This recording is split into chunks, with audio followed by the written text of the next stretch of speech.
மட்டும் பார்ப்போம்.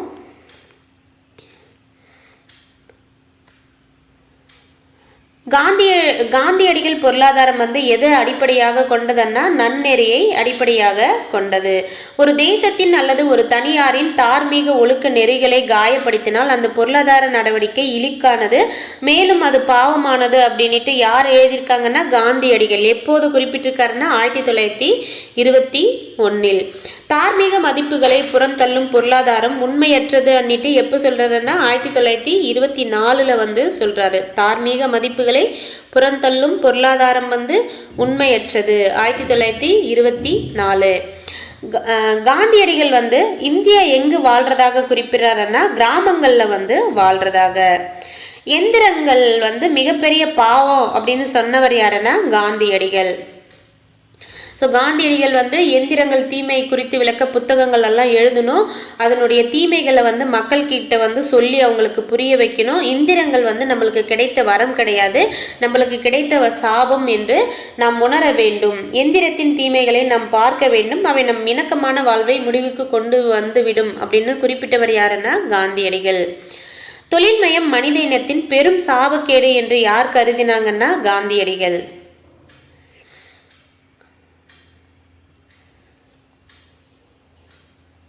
அடுத்து பாருங்க, உண்மையான இந்தியா வாழ்றது நகரங்களிலோ புறநகரங்களிலோ இல்லை, கிராமங்களில் தான் என்று குறிப்பிட்டவர் யாருன்னா காந்தி.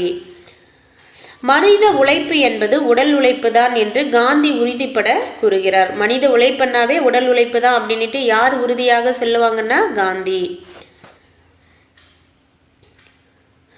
காந்தி பாத்தீங்கன்னா செயற்கையான குடும்ப கட்டுப்பாடு முறைகளை எதிர்த்தாரு. சுய கட்டுப்பாடு பிரம்மச்சாரியத்தை வலியுறுத்தினார். மது நமக்கு எந்த விதத்திலும் துணை செய்ததல்ல, மாறாக நோயை தருகிறது. இந்தியா குடிகாரர்களின் நாடாக இருப்பதை விட ஏழைகளின் நாடாக இருப்பதே மேல் என்று யார் சொல்லியிருக்காங்க காந்தியடிகள். நவீன இந்தியாவை கட்டமைத்த முதன்மை சிற்பிகளில் ஒருவர் யாருன்னா ஜவஹர்லால் நேரு. இவர் எந்த வருடம் இறந்தாருன்னா 1964. மத சார்பின்மை இந்தியாவிற்கு யார் தந்த மிகப்பெரிய பங்களிப்புன்னா நேரு தந்த மிகப்பெரிய பங்களிப்பு. திட்டமிடுதலை இந்தியாவிற்கு அறிமுகப்படுத்திய பெருமை யாரை சேரும்னா ஜவஹர்லால் நேருவை சேரும். இரண்டாவது ஐந்தாண்டு திட்டம் எந்த வருடம் துவங்கப்பட்டதுன்னா 1956. அந்த இரண்டாவது ஐந்தாண்டு திட்டத்தின் கருப்பொருள் பாத்தீங்கன்னா திட்டமிடுதலின் சாரம் என்பது மனித சக்தி வளங்கள், பணம் இவற்றை சிறந்த வழிகளில் பயன்படுத்துவதை குறிக்கும். யார் பிரதமராக பணியாற்றிய காலத்தில் ஐஐடி மற்றும் ஆராய்ச்சி நிறுவனங்கள் தொடங்கப்பட்டன அப்படின்னா நேரு அவர்கள் பிரதமராக இருந்த காலகட்டத்தில். சமதர்மம் என்பது இந்தியாவிற்கு யார் தந்த பெரிய பங்களிப்புன்னா நேருவினுடைய பெரிய பங்களிப்பு. சமதர்மம் என்பது சமதர்மம் மதச்சார்பின்மை இரண்டுமே இந்தியாவிற்கு நேரு தந்த மிகப்பெரிய பங்களிப்பு ஆகும். அடுத்து BR பார்ப்போம். அம்பேத்கர் அவருடைய எப்போ இறந்தாருன்னு பார்த்தீங்கன்னா 1891, 1956. அரசியலமைப்பு சட்டத்தை உருவாக்கிய சிற்பி யாருன்னா அம்பேத்கர். பழங்கால இந்திய வர்த்தகம் என்ற ஆய்வு கட்டுரை யாரால் எழுதப்பட்டதுன்னா அம்பேத்கர். எப்பொழுதுன்னா 1915. ஸோ இந்த பழங்கால இந்திய வர்த்தகம் மூலயமா கொலம்பியா பல்கலைக்கழகத்திலிருந்து முதுகலை பட்டப்படிப்பு பெறாரு. இந்தியாவின் தேசிய பங்கீடு பற்றிய வரலாறு மற்றும் பகுப்பாய்வு ஆய்வறிக்கைக்காக என்ன பட்டம் வாங்கப்பட்டதுன்னா முனைவர் பட்டத்திற்காக சமர்ப்பிக்கப்பட்ட ஒரு கட்டுரை. ஸோ முனைவர் பட்டமும் வாங்குறாரு. இந்தியாவின் தேசிய பங்கீடு பற்றிய வரலாறு மற்றும் பகுப்பாய்வு ஆய்வறிக்கை யாருடையதுன்னா அம்பேத்கர். பிரிட்டிஷ் இந்தியாவில் மாகாண நிதிகளின் பங்கீடு பரவலாக்கல் என்ற ஆய்வு கட்டுரை MSc பட்டத்திற்காக எப்போது ஏற்றுக்கொள்ளப்பட்டதுன்னா 1921. பிரிட்டிஷ் இந்தியாவின் மாகாண நிதி பரவலாக்கல் என்ற ஆய்வு கட்டுரை யாருடையதுன்னா அம்பேத்கருடையது. எதற்காக சமர்ப்பிக்கிறாருன்னா MSc பட்டத்திற்காக. எந்த வருடம்னா 1921. ஸோ MSc பட்டம் 21ன்றதை எப்படி ஞாபகம் வச்சுக்கிறீங்கன்னா, இப்போ நம்ம +2 படிக்கிறப்போ மேக்சிமம் எல்லாருக்கும் இப்போ மேக்சிமம் ஏஜ் சொல்கிறேன் 18 இயர்ஸ் ஆகும். +2 முடிக்கிறப்போ 18 இயர்ஸ் வந்து ஆகும். அடுத்து 3 வருஷம் டிகிரி முடிக்கிறப்போ 21 வயசு ஆகும். அடுத்து பிஎஸ்சி முடிச்சாதானே எம்எஸ்சி படிக்க முடியும். எம்எஸ்சி போகிறப்ப நம்மளுடைய வயசு வந்து 21 இருக்கும், 1921 அப்படின்ற மாதிரி ஞாபகம் வச்சுக்கோங்க. அதுக்கப்புறம் நிதி, பணம் வந்து நிறைய இருந்தால் தான் எம்எஸ்சி எல்லாம் படிக்க வைப்பாங்க வீட்டில், இல்லைன்னா பிஎஸ்சியே போதும்னு சொல்லிடுவாங்க. அப்போ வந்து எம்எஸ்சி படிக்கணும்னா நிதி நிறைய இருக்கணும். ஸோ பிரிட்டிஷ் இந்தியாவின் மாகாண நிதி பரவலாக்கல், அந்த நிதி என்ற வேர்டை வந்து ஞாபகம் வச்சுக்கோங்க. எப்போ படிக்க? எம்எஸ்சி படிக்க. வீட்டில் நிதி இல்லைன்னா என்ன பண்ணுவாங்க? பிஎஸ்சியே போதும்னு முடிச்சிடுவாங்க. எம்எஸ்சி எந்த ஏஜில் பண்ணுவோம்? 21 வயசு. அப்போ 1921ன்றதை ஞாபகம் வச்சுக்கோங்க. ரூபாயின் பிரச்சனைகள் என்ற ஆய்வறிக்கை வந்து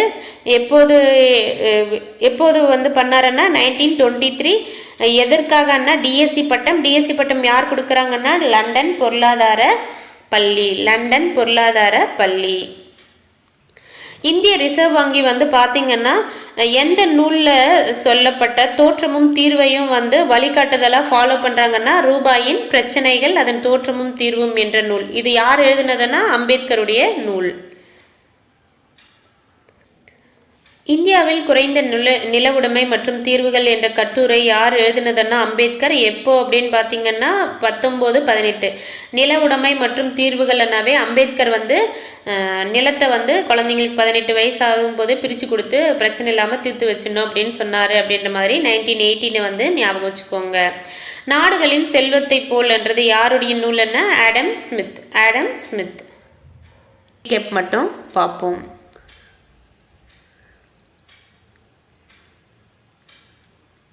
ஜேசி குமரப்பான்னா ஜோசப் செல்லதுரை குமரப்பா. எங்கே பிறந்தாருன்னா தமிழ்நாட்டில் தஞ்சையில் வந்து பிறந்திருக்காரு 1892.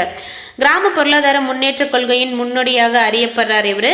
எந்த பொருளாதார கருத்தை வந்து உருவாக்கினாருன்னா காந்திய பொருளாதார கருத்தை வந்து உருவாக்கியிருக்காரு. ஜேசி குமரப்பா வந்து எந்த பொருளாதார கொள்கையை வந்து உருவாக்கியிருக்காருன்னா காந்திய பொருளாதார கொள்கை அல்லது கருத்து. குமரப்பா வந்து உப்பு சத்தியாகிரகத்தின் போது எந்த பத்திரிகையில வந்து பணி செஞ்சாருன்னா யங் இந்தியாவில் வந்து பணி செஞ்சிருக்காரு. பணி செஞ்சுட்டே வந்து எந்த கல்லூரியில வந்து பொருளாதார பேராசிரியராக இருந்திருக்காருன்னா குஜராத் வித்யா பீடத்துல வந்து பொருளாதார பேராசிரியராக இருந்திருக்காரு. ஜேசி குமரப்பா 1935 என்ன கழகத்தை வந்து தோற்றுவித்தாருன்னா அனைத்திந்திய கிராம தொழில் கழகத்தை வந்து தோற்றுவித்தாரு. அனைத்து இந்திய கிராம தொழில் கழகத்தை ஜேசி குமரப்பா 1935 வந்து தோற்றுவித்திருக்காரு.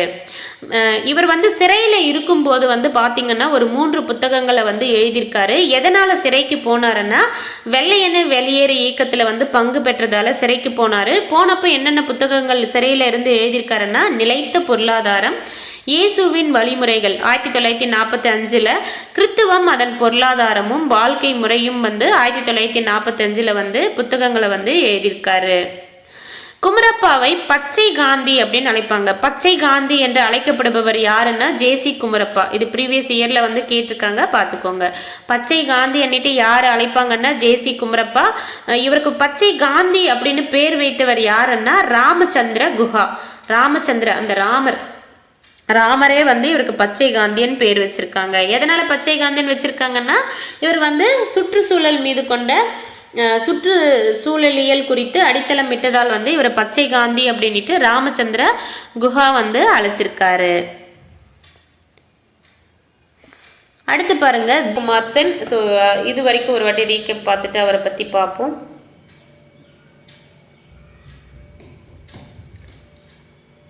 சுதந்திரத்திற்கு முன்னாடியும் பின்னாடியும் இந்தியாவின் தலை சிறந்த பொறியியல் அறிஞர்கள் டிஆர் காட்கில், சிஎன் வக்கீல், விகேஆர்வி ராவ் அப்படின்ட்டு சொன்னவர் யாருன்னா பிஆர் பிராமானந்தா. ஸோ ராவ் குடிச்சா பிராணம் போயிடும், பிராமானந்தா வந்து சொல்லியிருக்காரு இவங்க சிறந்தவங்க அப்படின்ற மாதிரி ஞாபகம் வச்சுக்கோங்க. ராவ் வந்து யாருடைய மாணவர்னா ஜேஎம் கீன்ஸின் மாணவர். இவர் யார் கூட பணி செஞ்சிருக்காருன்னா கோலின் கிளார்க் கூட பணி செஞ்சிருக்காரு. கீன்ஸின் மாணவர்களில் சிறந்தவராக விகேஆர்வி ராவ் அவர்கள் அப்படின்னு யார் சொல்றாருன்னா HW சிங்கர் வந்து சொல்றாரு. முழு வேலை வாய்ப்பும் பொருளாதார முன்னேற்றம் என்ற ஆய்வு கட்டுரை யாருடையதுன்னா ராவுடையது. முழு வேலை வாய்ப்பும் பொருளாதார முன்னேற்றமும் ராவினுடைய ஆய்வு கட்டுரை. இந்திய பொருளியல் வாழ்வில் என்ன தவறு அப்படின்ற புத்தகத்தை வந்து 1938 யார் எழுதினான்னா ராவ் வந்து எழுதியிருக்காரு.